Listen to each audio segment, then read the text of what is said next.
change the world? Start off by making your bed. If you make your bed every morning, you will have accomplished the first task of the day. It will give you a small sense of pride, and it will encourage you to do another task, and another, and another. And by the end of the day, that one task completed will have turned into many tasks completed. Making your bed will also reinforce the fact that the little things in life matter.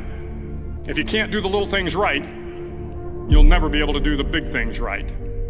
And if by chance you have a miserable day, you will come home to a bed that is made, that you made.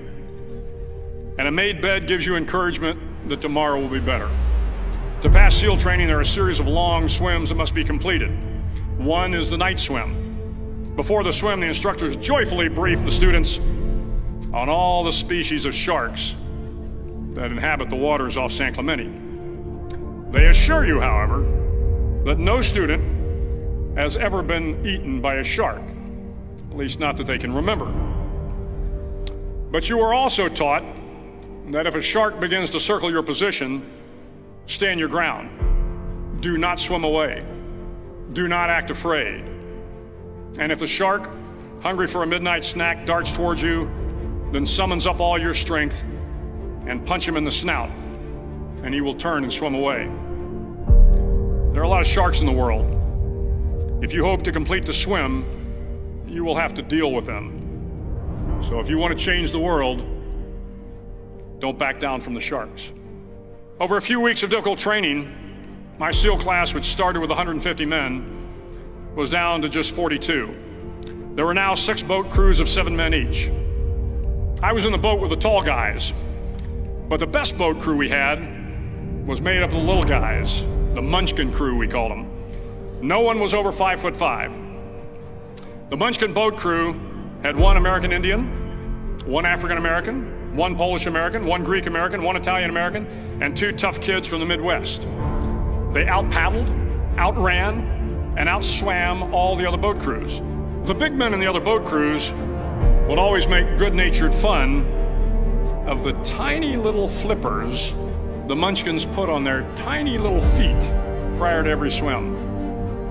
But somehow these little guys from every corner of the nation and the world always had the last laugh, swimming faster than everyone and reaching the shore long before the rest of us.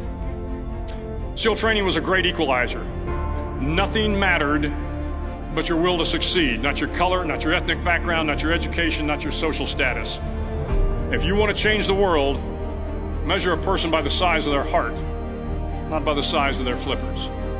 The 9th week of training is referred to as Hell Week. It is 6 days of no sleep, constant physical and mental harassment, and 1 special day at the Mud Flats. The Mud Flats are an area between San Diego and Tijuana where the water runs off and creates the Tijuana Sloughs, a swampy patch of terrain where the mud will engulf you. It is on Wednesday of Hell Week that you paddle down to the Mud Flats and spend the next 15 hours trying to survive this freezing cold, the howling wind, and the incessant pressure to quit from the instructors. As the sun began to set that Wednesday evening, my training class, having committed some egregious infraction of the rules, was ordered into the mud. The mud consumed each man till there was nothing visible but our heads. The instructors told us we could leave the mud if only 5 men would quit. Only 5 men, just 5 men, and we could get out of the oppressive cold. Looking around the mud flat, it was apparent that some students were about to give up. It was still over 8 hours till the sun came up. 8 more hours of bone-chilling cold. The chattering teeth and the shivering moans of the trainees were so loud, it was hard to hear anything. And then one voice began to echo through the night. One voice raised in song. The song was terribly out of tune, but sung with great enthusiasm. One voice became 2, and 2 became 3, and before long, everyone in the class was singing. The instructors threatened us with more time in the mud if we kept up the singing, but the singing persisted, and somehow the mud seemed a little warmer, and the wind a little tamer, and the dawn not so far away.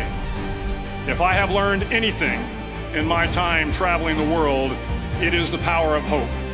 The power of one person, a Washington, a Lincoln, King, Mandela, and even a young girl from Pakistan, Malala.